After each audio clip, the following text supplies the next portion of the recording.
Since our quality of sleep is so affected by our environment, there are some self-help strategies you should know that could improve your sleeping habits and in turn, reduce your anxiety.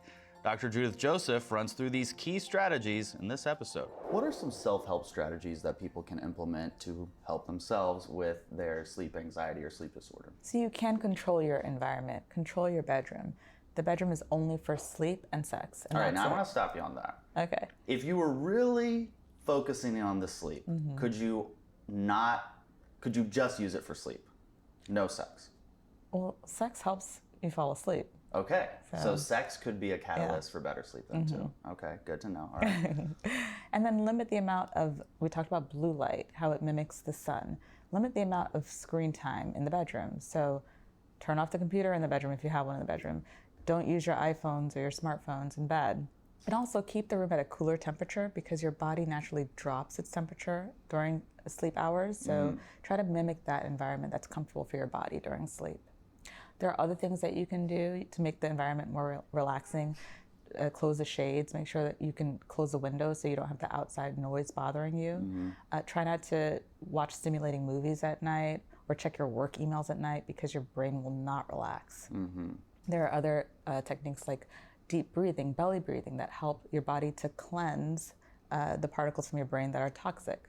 So we talked about the importance of your immune system restoring the body at bedtime. And so deep breathing is one of those things that helps to move that process along. So how do we belly breathe? So in my office, I show kids and adults how to belly breathe. So typically when you're anxious, you take very shallow breaths. Belly breathing is when you really allow the diaphragm to do its work. So you put your hand on your belly, then you take a deep breath in with your nose, and then you exhale slower. I feel a little lightheaded. Yeah. Is that good? Yeah, it's right. good. Good night, everybody. And how many times do I have to do this? You should do it about 10 times. Some people do it longer though. Okay. And while you're doing that, it takes a lot of practice. You can also do something called progressive muscle relaxation. We talked about this before with kids and trauma, but you can do this at night where you focus on your body from starting with your feet and you work your way up and you slowly tighten and release your muscles. And that really helps people to realize how tense they are. I was telling you that a lot of high-powered professionals don't realize how much baggage they carry here. And this exercise helps them to realize how much stress they carry throughout their bodies and helps them to relax completely and move that process along. Yeah. What about soundscapes or ambient noise?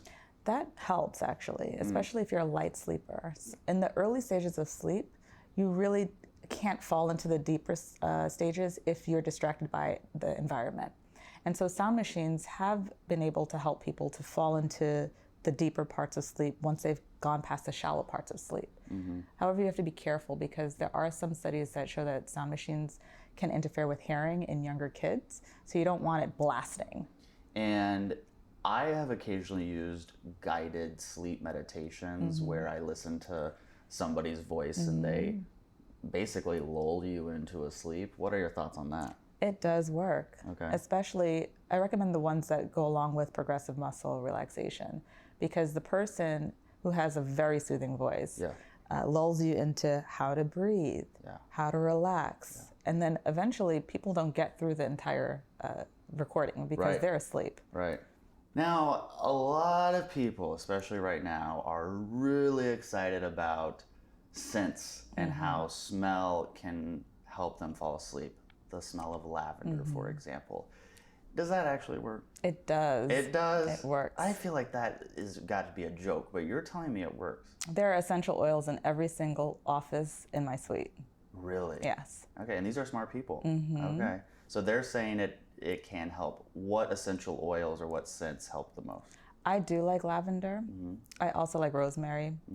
And there are studies that show that jasmine is very effective. It's probably one of the most expensive essential oils, but it's effective in really calming people down. Other scents help to awaken you, like lemon zest. And you could tell I'm really into this. Yeah, I love it.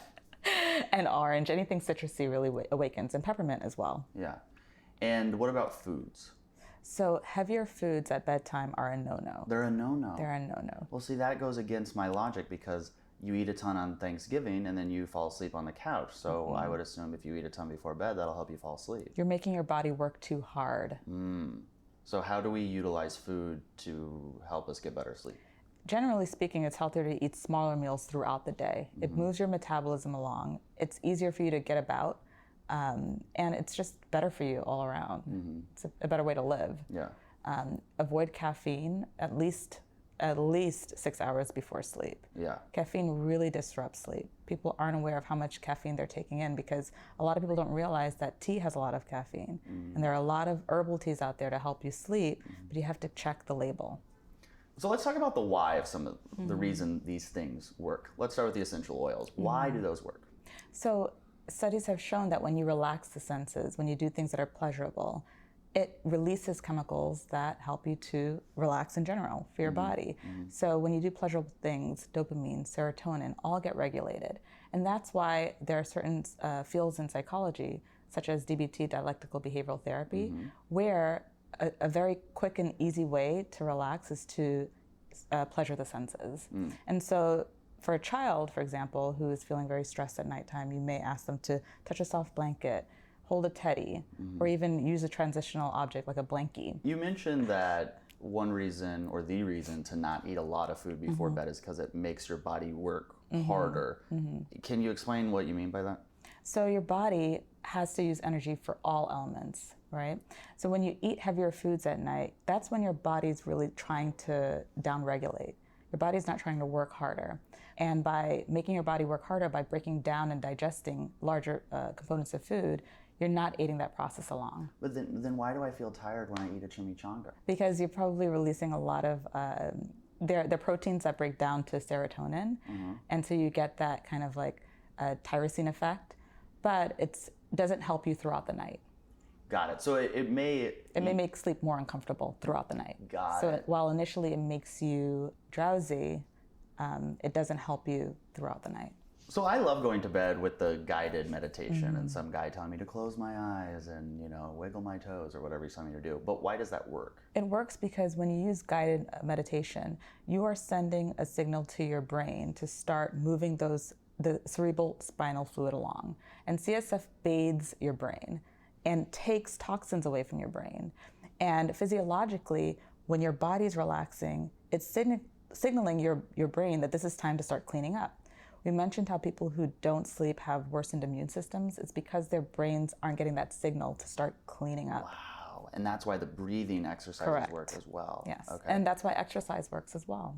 Because we're cleaning up. You are. See, I just You're thought moving things along. When I go to the gym, every 3 years I go to the gym.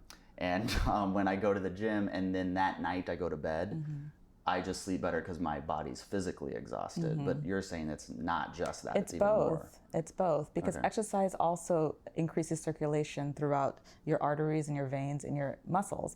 And when you do that, you're carrying toxins away from those areas and cleaning up. I live in California. It's legal, right? The big M word, marijuana, pot. People use it to fall asleep. What are your thoughts on that? So marijuana is helpful in falling asleep, but it does disrupt the sleep architecture. Marijuana is helpful in calming nerves, but it also causes rebound anxiety. And frankly, there's just not enough data on marijuana. I'm pretty sure one day we will be using marijuana for helpful causes, for helpful reasons, specifically for seizure disorders. I think that's the only FDA-approved usage of marijuana right now. But I think that we have a long ways to go with research. But why take that risk? Right. CBD oil is obviously extracted from marijuana. Yes. It does not give you the high that you would get if you ingested THC. Does that CBD ever help people with falling asleep? Some of my patients swear by it. I say that the data is not clean. I would not recommend it because there's not enough evidence. And then also there's so much variation in terms of what you're getting out there. There are different dosages of CBD oil. You don't know what you're truly getting, so I wouldn't recommend it just yet. We need more research. All right, that's good to know. Final self-help strategies for people who want to get better sleep and decrease their anxiety. I know this is one that you don't like to hear. What is it? Exercise. Exercise, I know. Because I don't like exercise. I don't like it. Well, nobody likes to be told to exercise. Yeah. It's like so obvious, right? Yeah. But it does help. Yeah, it does help. Yeah. And imagine if you did all of those, right? You exercised. You didn't drink caffeine 6 hours before you went to sleep. You got enough water. You had a dark room. It was cold. Your great husband gave you a massage. You had your jasmine oil and an ambient noise machine, and you didn't smoke pot, and you got in bed. And I mean, if you do all that, I'm tired right now just thinking about it. So I feel like it would work. Don't forget the breathing. And then the breathing, and then the guided meditation. A lot of things to try. If you try all of those, still not getting enough sleep, well then it's time to seek out a professional and seek out other treatment options. We'll talk about those in our next episode.